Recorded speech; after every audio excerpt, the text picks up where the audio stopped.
자, 그럼 63조 금지행위를 나가도록 하겠습니다. 34회 때 금지행위냐 아니냐, 주 타겟이 그거예요. 금지행위냐 아니냐 이걸 물어보는데 우리 법 33조에 근거합니다. 그래서 금지행위 종류가 두 가지가 있거든요. 그 1번이 개공 등의 금지행위라고 되어 있죠. 그래갖고 이제 개공 등의 금지행위가 있고요. 한 장을 싹 넘기시면 65쪽 맨 밑에 2번 개공 등에 대한 금지행위가 있어요. 그러니까 크게 금지행위는 두 가지로 나눠져요. 그럼 개공 등의 금지행위는 개공 등이란 말은 그거라고 그랬죠. 개공, 소공, 보조원, 임원, 사원을 얘기한다고 그랬어요. 그러니까 중기업 종사자가 하지 말아야 될 금지행위가 있다는 거죠. 그래갖고 이제 9가지가 정해져 있어요. 그러면 개공 등의 금지행위는 이거는 개공 등한테만 적용하니까 일반인이나 무등록업자에게는 적용이 없어요. 여러분들한테 적용이 없습니다. 개공 등의 금지행위는. 네, 개공 등에 대한 금지행위는 누구든지 시세에 부당한 영향을 줄 목적으로 이걸 하면 안 된다고 그랬어요. 그러니까 이거는 일반인한테도 적용이 되는 겁니다. 그래서 이제 그 정도 줄기를 잡고 이 금지행위를 위반했잖아요. 여러분 강력한 제재가 뒤따르거든요. 그래갖고 이제 제재는 이제 차츰차츰 만기할 건데 개공 등의 금지행위를 개업공사가 위반했잖아요. 그럼 일단 의무적 등록 취소예요. 그다음에 형벌이 1호에서 4호까지는 1-1로 처벌하고 그 다음 나머지 5에서 9호까지는 전부 다 3-3이에요. 그다음에 소공이 만약에 금지행위 한 가지 해버리면 소공은 자격정지에다가 1년, 3년 징역 갈 수 있습니다.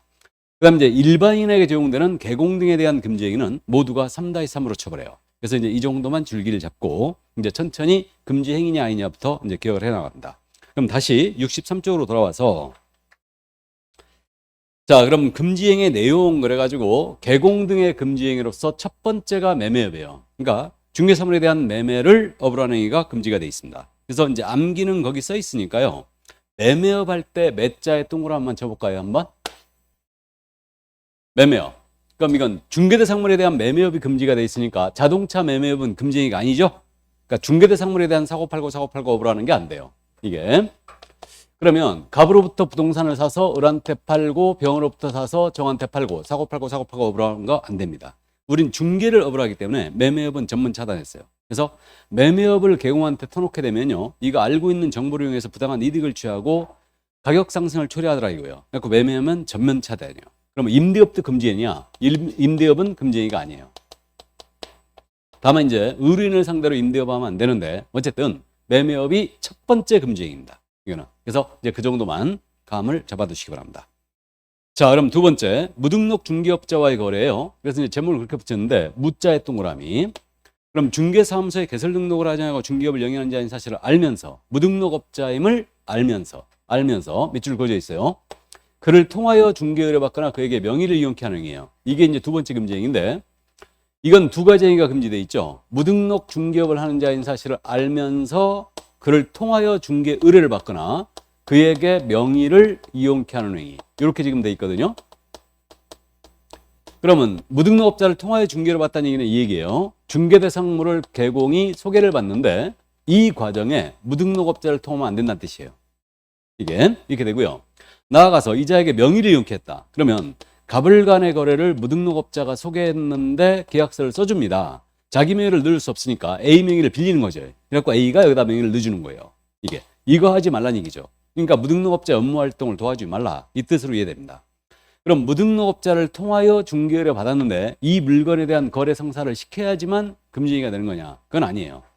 우리는 행위를 금지하기 때문에 이자를 통하여 중개를 받는 순간 이건 금지행위가 됐고 이 물건에 대한 거래 성사 여부는 따지지 않습니다. 일단 이렇게 되고요.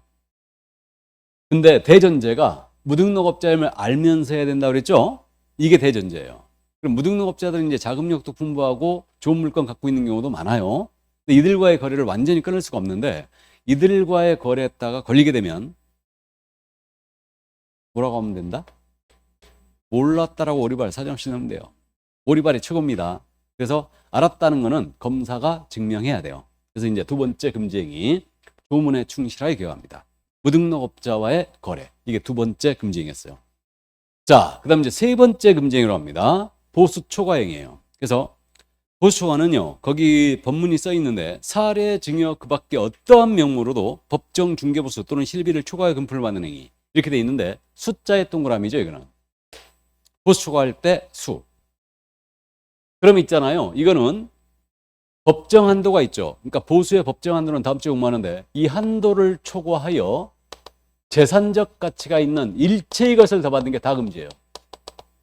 그럼 현금으로 더 받는 경우는 똑 떨어지는 보수초과입니다. 현금으로 더 받지는 않았지만 법정 보수 외에 뭐 자동차를 받았다, 보석 받았다, 비싼 양주를 받았다, 백화점 상품을 받았다. 전부 다 해당됩니다. 어떤 식으로든 더 받지 말라는 얘기예요. 이건 명목을 따지지 않아요. 사례를 주던 요구해서 받던 징여로 받던 관계없습니다. 그러니까 한 푼이라도 더 받지 말라는 얘기입니다. 그래서 전문 직업인의 보수 중에 더 받았을 때 감옥까지 갈 수 있는 거 우리밖에 없다 그랬죠. 그러니까 우리는 이거 아킬레스건이니까 절대 보수를 더 받지 마시기 바랍니다. 그래서 보수 더 받으면요 손님한테 할 얘기도 못 해버려요. 그러니까 웬만하면 FM대로 보수는 가시기 바랍니다. 그래서 이제 그 점을 주의를 해주시고, 자 그럼 나머지 이제 케이스 바이 케이스로 기억을 하는데 요 내용이 우리 교재 64쪽 맨 위에 그쪽을 먼저 보죠. 거기 4번에 분양대행과 관련하여 받은 금품은 보수초과에 해당하지 않는다고 그랬죠? 그 다음에 5번 판례는 권리금이거든요. 권리금은 중사물이 아니죠. 그러니까 이에 대한 보수 아무리 봐도 이건 초과에 해당될 일이 없어요. 그러면 분양대행이나 컨설팅, 권리금 거래에 대한 알선 이거 해주고 보수를 무지하게 받았다. 초과에 해당될 일이 없다. 이 점 이해하시고요. 이게 자, 그 다음에 이제 6번 판례는 나중에 할 거고요. 다시 앞으로 갑니다. 거기 그 2번하고 3번 판례는요. 63쪽 맨 밑에 지금 2번하고 3번 판례는 같은 사건이었거든요. 이게 당좌수표 사건이었는데 자, 이 사건 소개합니다. 그 당좌수표라고요. 사업하시는 분들이 가계수표책을 갖고 다니거든요. 그러면서 이제 수표를 발행하는데 개공이 중개를 하고 보수를 당좌수표로 받았어요. 그래갖고 이 액면 금액이 법정 한도를 초과하는 금액이었죠. 좋다고 받았어요. 그럼 이것을 이제 이 수표를 받았으니까 은행에 가서 현금으로 교환을 해야 되잖아요. 교환하러 갔거든요. 교환하러 갔는데 이게 부도 처리된 거예요. 그래갖고 이게 이제 보수 초과냐의 문제가 생겼던 거죠. 이게 개공의 주장은 그렇게 했죠. 부도 처리됐으니까 지급정지됐다는 얘기죠.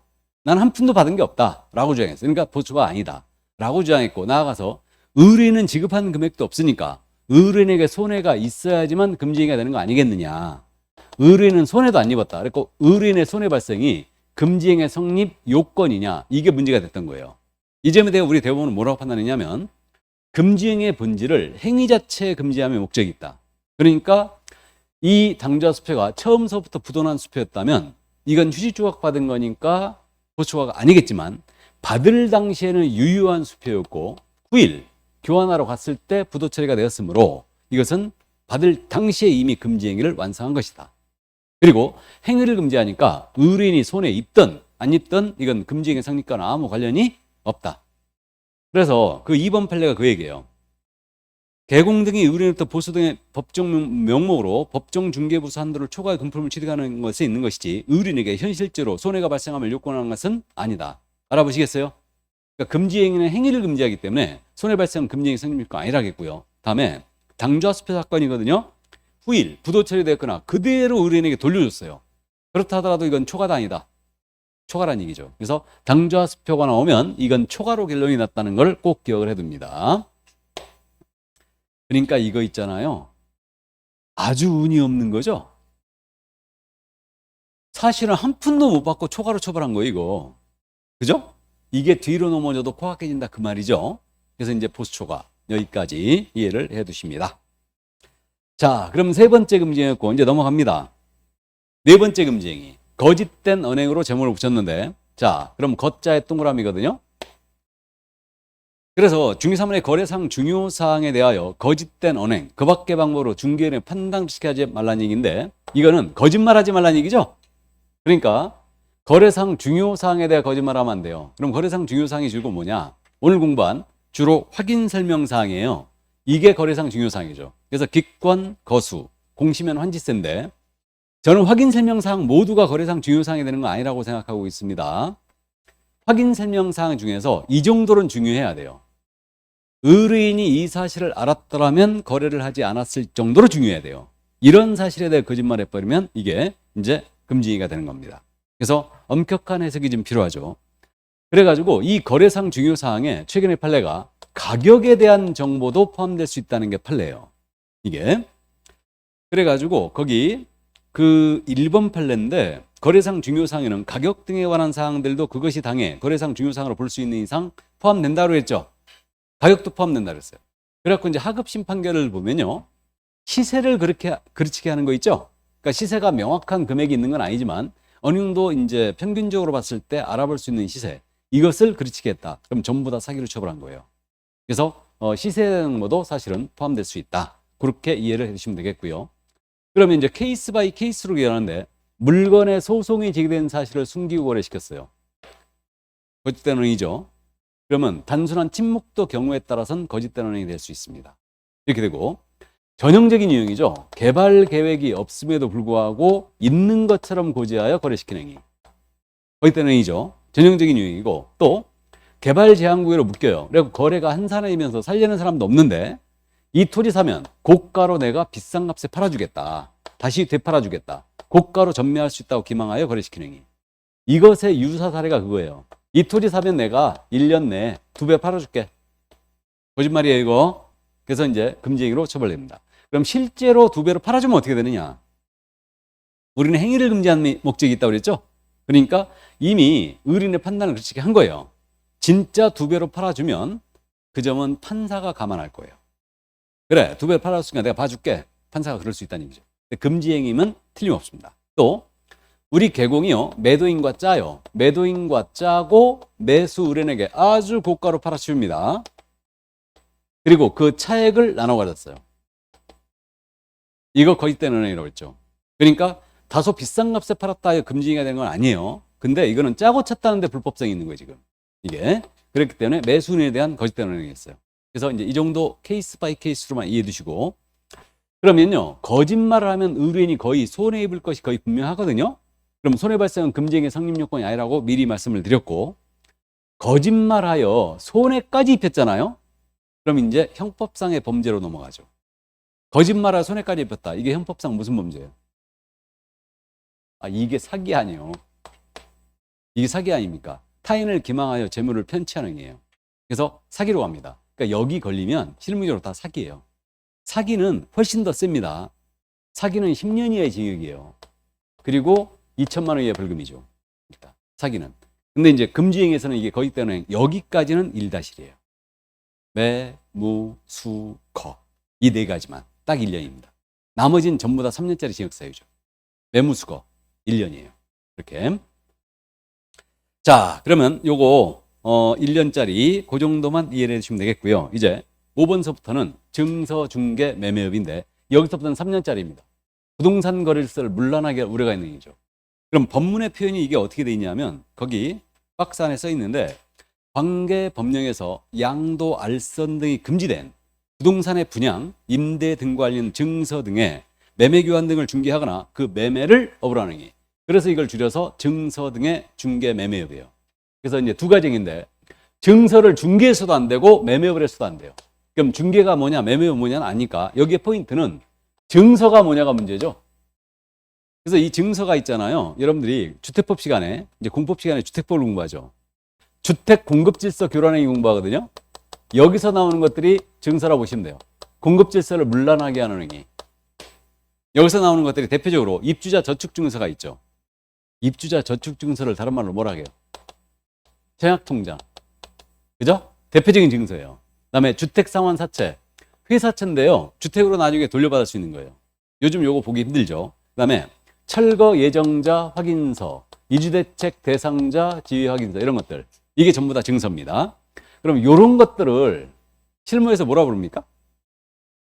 네?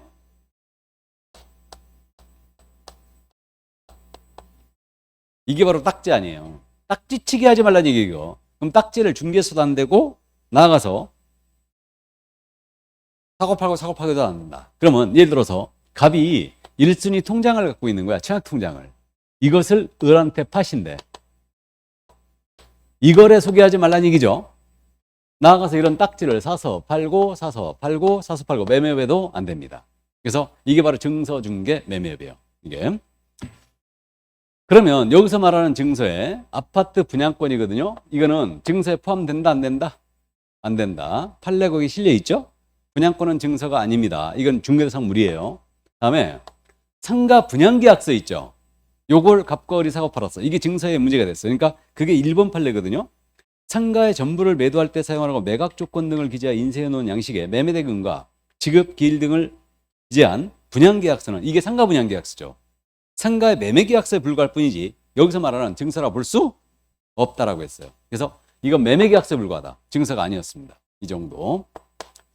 그래서 여기서부터는 3년짜리 징역사예요. 3-3으로 처벌합니다. 그래서 송도에는 그 조개딱지가 있다고 그랬죠. 조개딱지. 조개딱지가 바로 어민보상용지예요.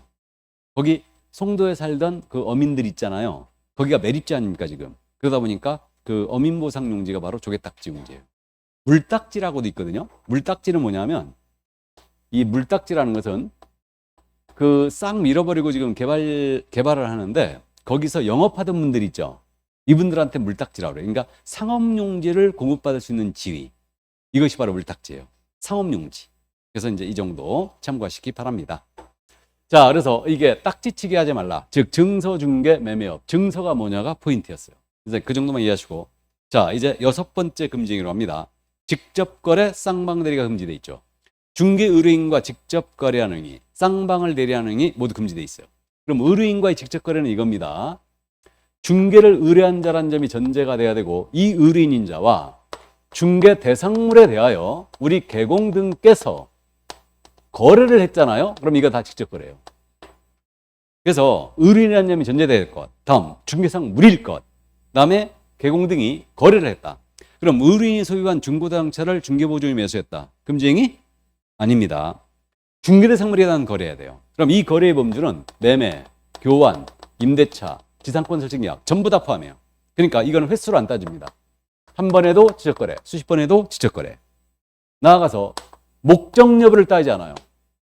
그럼 중개보조원이 실제 거주할 목적으로 의뢰인과 임대차 계약을 했다. 그래도 이건 지적거래예요. 이거는 다음에 중개보수를 받든 안 받든 따지지 않습니다. 불문하고 의뢰인과의 거래하지 말라는 얘기예요. 왜? 의뢰인한테 피해 주면 안 되니까. 그럼 의뢰인과 거래한 게 아니지만 이 의뢰인의 대리인이나 수임인과 거래했어요. 그럼 의뢰인의 대리인의 법률행위 효과는 바로 의뢰인한테 귀속되죠. 그러니까 의뢰인의 대리인에는 대리인도 이들과 거래했다. 이건 직접거래가 맞습니다. 그죠? 그래서 이제 이 정도 이해를 해 두시고요. 자, 근데 개공이 이렇게 상가 건물 한 채를 갖고 있는 거예요. 1층에 중개사무소 열었어요. 그리고 2, 3, 4층은 사무실 임대업하고 있습니다. 어느 날 갑이 찾아와가지고 내가 사무실에 세를 넣고자 해요. 3층이 마침 비어 있었거든. 보여주고 임대차 계약하는 거예요. 그럼 이건 똑 떨어지는 직접 거래죠, 이거. 의뢰인과 사무실 임대차 계약했으니까 이거 피해가야 된다고 그랬죠. 어떻게 피해간다? 옆집 B한테 얼른 간다. 그래갖고 네 의뢰인 하라 그러면 돼요. 예. 그럼 결국은 B가 개공이 됐고요. 갑은 B의 의뢰인, A도 B의 의뢰인이에요. 그래서 우리 판례가 다른 개공의 소개로 부동산을 매도하고 또 다른 개공의 소개로 부동산을 매수했다. 그럼 직접거래가 아니라고 그랬어요. 그럼 이 얘기는 의뢰인 소유의 부동산을 내가 산다. 그럼 다른 개공 도장 필요하다는 얘기죠. 내가 의뢰인에게 세를 놓는다, 판다. 그러면 다른 도장 개공의 도장이 필요하다는 얘기예요. 그러니까 꼭 실무적으로 그렇게 해주시기 바랍니다. 이거 알고 오는 손님들이 있어요. 직접거래 금지되어 있다는 거. 이건 3년짜리 지역사유입니다, 지금. 그러니까 아주 커져요, 이거. 그러니까 이거 나중에 뒤통수 맞지 말고 손님한테 브리핑 해버려야 돼요.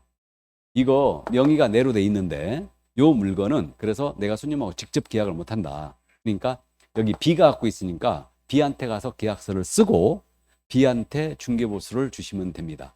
보수 줘야 된다는 얘기 꼭 해야 됩니다. 손님이 이거 보수 안 줘도 되는 걸로 생각하거든. 그러니까 그렇게 이제 얘기해 놓고 B한테 가서 계약서 써요. 그리고 B하고 미리 합의해 놔야 되죠? 내가 손님 모시고 갈 테니까 네 계약 써라. 무슨 반띵이다. 맞죠? 그러니까 여기는 사실 계약서만 쓴 거 아니야. 실은 내 손님이잖아, 이거. 그죠? 그러니까 이제 개공들끼리는 서로 보수 안 받아요. 보수 안 받습니다. 그러니까 개공들끼리는 서로 그냥 무료 서비스 해다. 그래갖고 이제 외지에서 왔다 하더라도 내가 개공이에요. 그러면 그냥 무료로 가는 경우가 많아요. 그래갖고 어쨌든 이제 그렇게 이게 일부러 그걸 악용하는 사람들도 있겠는데 어쨌든 이제 나는 뭐 애들 그 할 때 이거 중기업에 종사한다는 얘기를 안 했지. 안 하고 고생하십니다 하고 누구 왔지. 그게 맞잖아 원래. 근데 개공들이 또 이 요만한 사람들이 많거든 또. 그래가지고 개공이라 꼭 얘기해. 그래갖고 어쨌든 이제 개공들끼리는 서로 보소 안 받습니다. 이렇게 하고 어쨌든 이렇게 진행을 하라는 얘기예요. 그러니까 다른 개공의 소개로 매도 매수하는 행위는 지적거래가 아니다. 자, 그럼 여기서 이제 자기계약이 나와 있으니까 자기계약 요소 미리 짚어드리고 넘어갑니다. 이 자기계약도 금지가 돼 있다고 이렇게 돼 있는데 거기 표 안에 있죠. 지금 맨 밑에 64쪽 맨 밑에 찾았어요? 자기계약, 이 자기계약이란 말 민법 시간에 들어봤죠? 좋아요? 그럼 지금 들으시기 바랍니다. 자기계약이 뭐냐? 대리인의 신분을 가진 자가 거래 상대방의 지위를 겸하는 거예요. 이게 자기계약이에요. 그럼 이게 뭐냐 하면 이겁니다. 예를 들어서 갑이요 A한테 아파트 팔아달라 하고 중개를 의뢰하는데 대리권까지 수여했어요. 개공한테. 그럼 A가 갑의 대리인이 된 거죠. 근데 물건 보호하니까 싸고 좋은 거야. 사버린 거지. 이게 자기계약이야. 그러니까 대리인의 신분을 가진 자가 거래 상대방의 지위를 겸하는 게 자기계약이라고 해요. 이해하셨어요? 그럼 민법은 자기계약 쌍방대리 원칙 금지라고 돼 있죠. 근데 당사자의 동의가 있으면 허용이 됩니다. 자기계약이. 근데 우리는 동의 불문 금지행위예요. 왜 그러냐면 결국은 동의를 받았다라도 의뢰인 소유의 부동산 매수한 거죠. 그러니까 이건 직접거래지 뭐. 그러니까 자기계약은 당연히 직접거래예요. 이해했죠? 이제 그렇게 이해를 해 두시고요. 여기까지. 자, 그래가지고 이제 요거 거기 판례 있지 않습니까? 65쪽에 1번 판례예요. 이거는 이제 한번 쭉 읽어보시면 되겠고요. 그 다음 2번 판례 소개했어요. 중개 의뢰인은 그 대리인이나 수임인 포함된다 안 된다? 포함된다. 3번 판례 소개했습니다. 다른 계공의 소개로 매도 매수하는 애는 직접거래에 해당하지 않는다. 말씀드렸고 이거 엄청 잘 냅니다. 3번 판례. 다음 4번 판례 있잖아요. 직접 거래를 금지하는 규정은 효력 규정일까요? 단속 규정일까요? 이 얘기예요. 그러면 의뢰인 소유의 부동산을 개공이 매수해버린 거야. 그러면 개공은 일단 금지행위 위반이죠. 그럼 이 계약도 무효가 되느냐 이 문제예요. 계약이 무효가 될까요? 계약은 그대로 유효할까요? 계약은 그대로 유효지. 그러면 우리 금지행위를 하는 이 직접거래 문제, 직접거래 금지하는 금지행위 규정은 효력 규정이다, 단속 규정이다? 단속 규정이라니요. 효력 규정 아닙니다. 이것도 이해해 두시고. 그 다음에 이제 5번 판례 있지 않습니까? 이게 배우자 명의로 거래하는 건 어떻게 되느냐. 이거 직접거래 판단했는데 이 사건이 이거였어요. 갑이요 아파트 전세를 내려옵니다. 근데 갑이 급했어. 이때 개공이 처였거든요. 빨리 빼달라 이거야. 나가는 임차인한테 보증금 돌려줘야 되니까. 그래가지고 시세보다 좀 싸더라도 빨리 빼달라 그랬어요. 근데 처가 마침 아파트 전세를 구하고 있었던 거야. 근데 문제가 없어요. 집이 하자가 없습니다. 그래갖고 자기가 전세 계약해버리면 바로 똑 떨어진 직접거래죠 이거. 그러니까 남편 명의로 하는 거지. 남편의 명의로 전세 계약을 합니다. 이렇게 이걸 개공이 중개한 거예요. 근데 의뢰인한테 요거 세입자가 남편이라는 사실을 고지하지 않은 거야. 왜 고지하지 않았을까요? 어? 왜 고지 안 했을 것 같아? 보수 받으려고. 남편이라는 사실을 고지하면 보수 못 받을 수도 있잖아. 그죠? 그러니까 고지 안 했습니다. 그래가지고 이제 시세보다 약간 싸게 전세 계약을 한 거예요. 남편 명의로. 이걸 개공이 중개했지. 후일 갑이 알게 됐어요. 남편이라는 사실을. 이 개공의 남편이라는 사실을. 그래가지고 괘씸한 거지. 찔러버린 겁니다. 직접거래다. 그리고 찔렀어요. 1심 유죄. 벌금 500만 원. 나갑니다. 이건 직접거래다. 2심 역시 유죄. 직접거래다. 그래갖고 벌금 250으로 깎입니다. 3심 대법원 확정. 2심 판결 확정이에요. 그래갖고 결국 직접거래 판단했어요. 이게. 그래갖고 직접거래 판단은 이유가 뭐였느냐. 대법원은 그랬습니다. 처와 남편은 경제적 공동체다. 나는 이런 말도 안 되는 논리를 가지고 이게 직접거래가 판단한 게 난 이해가 안 되는데 그럼 부부가 경제적 공동체지. 그리고 그 이익을 개공이 향유했다. 이거를 그렇으므로 이건 직책거래로 봐야 된다. 직책거래 금지 취지상. 그러니까 이건 직책거래다 그랬어요. 그래갖고 사실 이건 형사처벌이 뒤따르기 때문에 굉장히 엄격한 해석을 해줘야 되거든요. 그래갖고 그동안 전부 다 배우자 명의로 거래한 건 직책거래가 아니라고 그랬어요. 근데 이 사건에서 직책거래 판단했습니다. 그러니까 결국은 배우자 명의로 거래한 것은 배우자 소유의 부동산 의뢰에게 팔았다. 배우자 명의로 매수했다. 배우자 명의로 임차했다. 배우자 명의의 물건을 의뢰인에게 임대했다. 전부 다 직책거래 불려지가 있죠. 내가 그동안 생각했던 이 법관념이 완전히 흔들리게 됩니다, 지금. 근데 우리는 대학 강의가 아니니까 배우자 명의로 거래했어요. 그럼 이건 직접 거래에 해당한다, 안 한다? 해당한다라고 기억하시기 바랍니다. 됐죠? 어쨌든 그래서 이 판결은 제가 절대 지금 신뢰할 수가 없는데 이게 대학이었다면요, 이거 신랄하게 비판해버리지. 말도 안 되는 소리라고. 그러니까 이제 막말로 얘기해서요, 우리가 부부 사이에는 재산상 법률행위는 완전 남이라고 하거든. 그럼 예를 들어서 내가 빚을 진 거야. 부동산이 처가 갖고 있어. 그러면 처 부동산에다 대고 집행 들어올 수 있어요, 없어요? 없어요. 이 논리라면 들어와야지. 맞죠? 그랬더니 어떤 분 그거 물어보대? 그럼 자식 명의로 하면 어떻게 되는데요? 나도 몰라요, 그랬지. 이게 솔직한 심정이에요. 전에 같았으면 자식 명의로 하는 건 상관없습니다. 그랬을 것 같은데 이걸 직접적으로 판단했으니까. 맞죠? 이게. 그러니까 어쨌든 엄격한 해석이 요구됩니다. 형사처벌 규정은. 형사처벌이 뒤따르기 때문에 그래야 되는데, 근데 여기서 보면은요, 이게 벌금이 250으로 간 거 느낌 딱 오시죠? 500에서 250 깎아줬어. 300 이상 받으면 바로 결격이에요. 등록 취소에다 간판 내려야 됩니다, 이거. 3년 결격이에요. 그러니까 250 깎아준 거지. 그래서 어쨌든 이렇게 됐습니다. 자, 그래서 5번 판결이 바로 그거였습니다. 그래서 배우자 명의로 거래한 것은 직접 거래에 해당이 됐다. 그렇게만 이해해 두시고. 그럼 쌍방대리도 금지돼 있어요. 다시 이제 64쪽 맨 밑으로 오는데, 그럼 쌍방대리 개념은 아셔요. 갑을 간의 거래를 A가 소개했는데 계약서를 쓰게 됐는데 갑자기 갑이 코로나에 걸려서 격리당했대. 그래갖고 못 나가시겠대. 그래갖고 대리권 수여합니다. 을 역시도 갑자기 독감에 걸려서 못 나오시겠대. 그래갖고 대리권 수여했어요. 그래갖고 A가 쌍방으로부터 대리권 모두 수여받고 혼자서 북치고 장구치고 다 한 거예요. 이게 쌍방대리다. 그럼 민법은 쌍방대리 원칙적으로 금하지만 당사자의 동의가 있으면 허용됐잖아요. 근데 우리는 동의 불문 금지행위예요. 왜 그러냐면 어느 한쪽 의뢰인에게 피해 줄 우려가 있기 때문에 동의를 불문하고 쌍방대리는 금지다.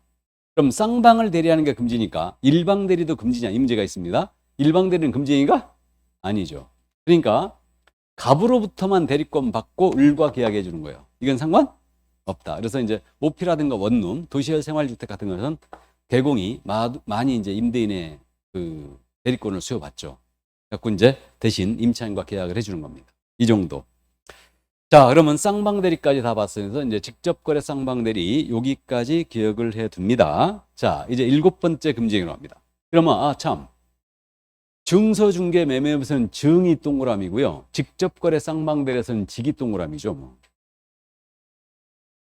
그죠? 자, 그 다음 이제 투기조장행위로 갑니다. 그럼 투기조장행위는 투자의 동그라미죠? 그럼 투기조장의 유형은 두 가지가 있어요. 그래서 거기 동그라미 1번과 2번으로 돼 있는데 탈세 등을 목적으로 미등기 부동산입니다. 소유권 보존 등기나 이전 등기를 하지 아니한 부동산, 그러니까 미등기 부동산의 전매를 중개했거나, 두 번째 투기조장은 전매 등 권리의 변동이 제한된 부동산을 중개한 거예요. 이게 바로 이제 두 번째 투기조장입니다. 그럼 탈세 목적 미등기 부동산 전매 중개는 이거 아니겠습니까? 갑으로부터 을이 부동산을 매수했는데 자기 앞으로 등기 안 합니다. 양도소득세 취득세 내기 싫어서 해가지고 병한테 바로 팔아치우는 거예요. 이 거래를 소개하지 말란 얘기예요.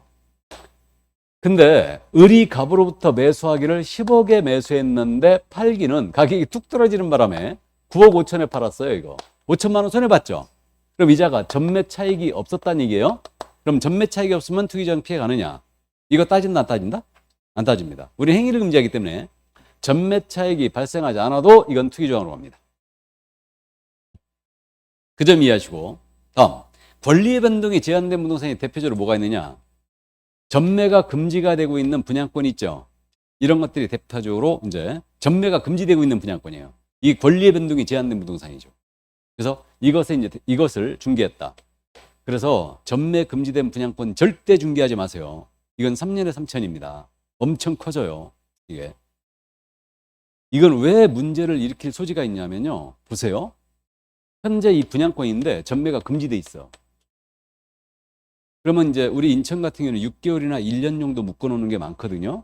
분양권이. 그러면 이 사이에 가격이 계속 오르는 거야. 그래갖고 나중에 이제 전매 금지가 풀리게 되면 명의 변경을 하는 거지. 근데 현재 이 가격, 분양권 사고 팔 때 이게 시세가 예를 들어서 P가 프리미엄이죠, 이게.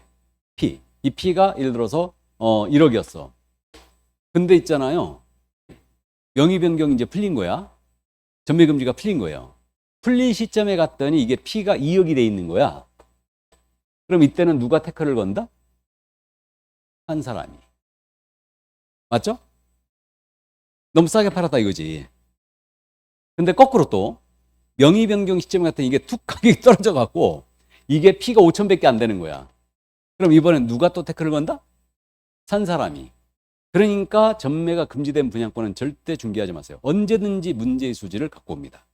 이거는. 그래서 어쨌든 못된 의뢰인들 많아요. 돈이 왔다리 갔다리 하기 때문에 이거 가지고 몇 년 전에 우리 개공이 돈 물어주는 사태도 벌어졌어요. 나한테 상담이 들어왔는데 그건 해결 방법이 없어요. 그래갖고 개공이 공동중개했다가 젊은 놈한테 완전 당했지. 그래갖고 보수도 못 받고, 응? 그렇게 협박해가지고 결국은 배액상환을 개공들이 해줬어. 배액상환을. 그래갖고 이제 이런 경우들. 그래갖고 이제 분양권 같은 경우는 잔금 시기를 굉장히 당깁니다. 그러니까 거의 이제 2주 정도 간격을 놓고 전부 다 끝내버려요, 다. 이게. 그래갖고 이제 그거는 정상적인 분양권을 얘기하는데 이게 전매 금지가 된 분양권, 명의 변경 시점과 시차가 있기 때문에 시세가 어떻게 될지 몰라, P가. 그러니까 이건 항상 문제를 안고 있어요. 그럼 개공은 크게 다칩니다. 이거. 그렇게 되면. 그래서 어쨌든 이런 경우들도 한번 그 좋으신 그 분들도 있어요. 그러니까 그분 같은 경우도 신혼부부한테 분양권을 팔았거든? 팔았는데 이게 하루가 다르게 막 가격이 달라지는 거예요. 계속. P가. 계속 올라가는 거야. 그래가지고 더군다나 그러니까 2주 정도면 잔금을 다 쳐버리는데 계속 오르고 있는데 이 신혼부부가 돈 자금이 마련이 안 돼가지고 한 달 뒤에 잔금을 하겠다는 거야. 그럼 한 달 뒤쯤 되면 한 2배 이상이 오를 걸 이상이 되는 거예요, 지금. 그래가지고 이거 안 된다. 돈을 끌 때까지 무조건 당겨야 된다. 무조건 당겨야 된다. 그래갖고 무조건 지금 바로 잔금을 쳐버려야 된다. 근데 돈 마련할 데가 없다는 거야. 그래갖고 결국은 한 달 지나서 잔금을 치겠는데 아니나 다를까 한 2.5배가 오른 거야. P가. 이게. 그러면 통상 어떻게 하냐면요. 매도인 쪽에서 계약을 깨요. 해지합니다. 해지하고 배액상환 해버려. 바로. 그래도 자기는 남거든. 이게. 그러니까 그렇게 하는데 이분이 그러는 거야. 하신 분이. 나이가 지긋한 분이었죠. 꼭 나 같아. 이거 젊은 친구들인데 내가 젊은 친구들 지금 사회생활 출발하는데 집 사갖고 좋아갖고 출발하는데 분양권 사는데 나 이거 그냥 내 손해 보고 그냥 준다. 그랬거든? 그래갖고 집주인이 그냥 갔어요. 그대로 그냥 갔습니다. 그래갖고 잔금 쳤어요. 그래갖고 이제 입주하고 다 끝냈는데 근데 문제는 뭐냐면요. 이게 문제라고 할 수는 없는데 통상적으로 실무적으로 내가 운을 떼었거든. 이런 경우는 교통비라고 준다. 밥값을 준다. 하신 분한테 밥값이라고 그래. 아니면 교통비라고 그래. 이렇게 이제 밥값을 얘기해. 그러니까 이렇게 많이 올라 버리면요. 잔금세 많이 올라오면 산 쪽에서 사례로 합니다. 하신 분한테. 그러니까 뭐 200이든 300이든 이렇게 밥값 하시라고 맛있는 거 드시라고 드려. 일부러 봉투로. 너무 올랐기 때문에. 근데 말 한마디도 없는 거 있죠? 그러니까 세대가 틀린 거야, 우리랑. 그러니까 저도 자식을 키우고 있지만 세대가 완전히 틀려요. 그러니까 자기가 손해보는 일을 요만큼도 안 해. 그리고 자기가 찾아가는 이득은 다 자기의 권리인 줄 알아. 내 말이 틀렸나?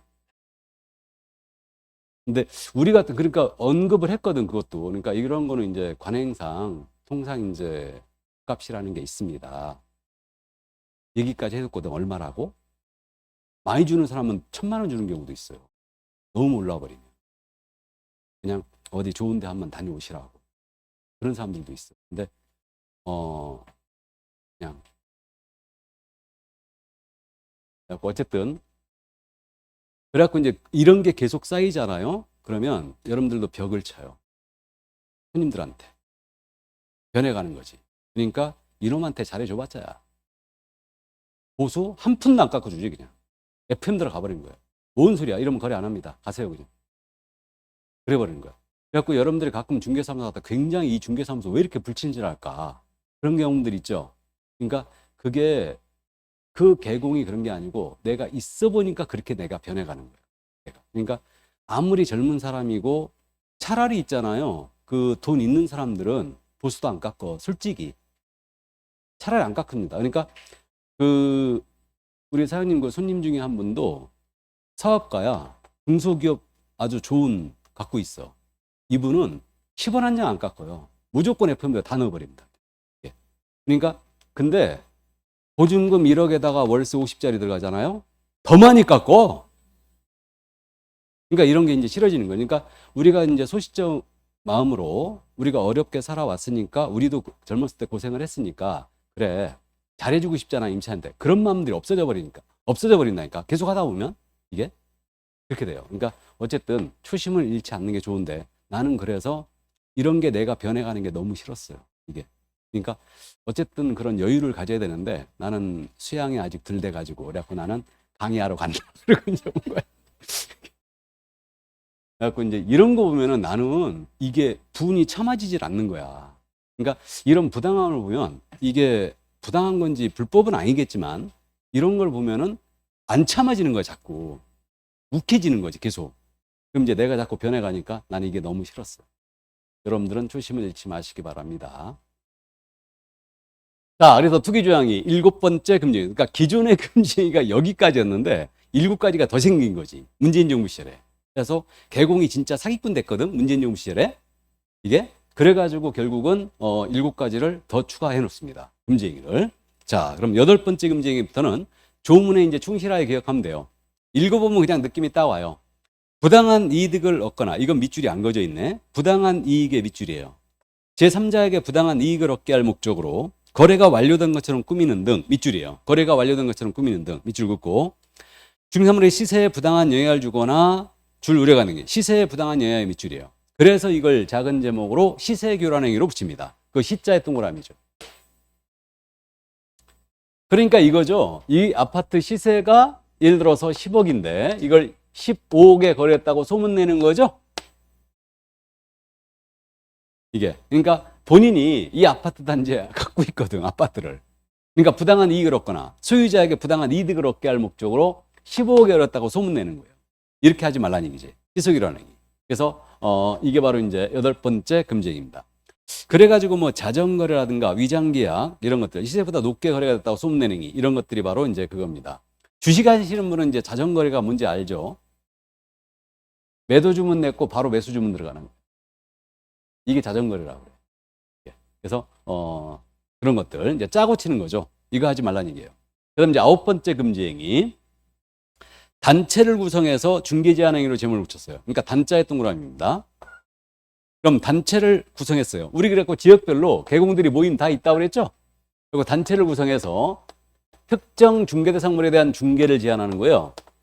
저 상가 건물은 절대 중개하지 말아라. 단체에서 그러는 거예요. 제한을 해버리는 겁니다.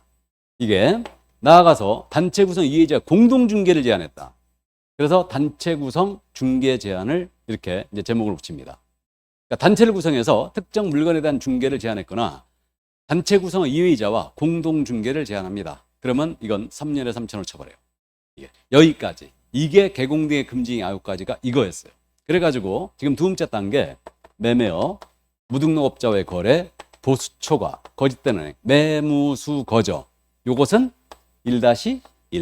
그다음에 증서중개 매매업, 직접거래 쌍방대리, 투기조장행위, 시세교란행위, 단체구성 중개제한행위죠. 증직투시단이에요. 증직투시단은 3-3 이렇게 됩니다. 이걸 개공의 한 가지 약도 위반하면 임취, 소공원 자격 정지예요. 일단 그렇게 제재가 아주 중요합니다.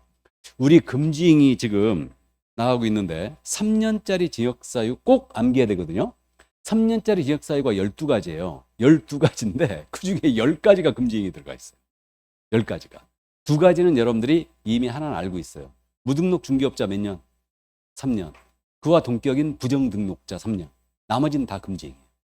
증직투시단 3년. 그다음에 유가강제방해 3년.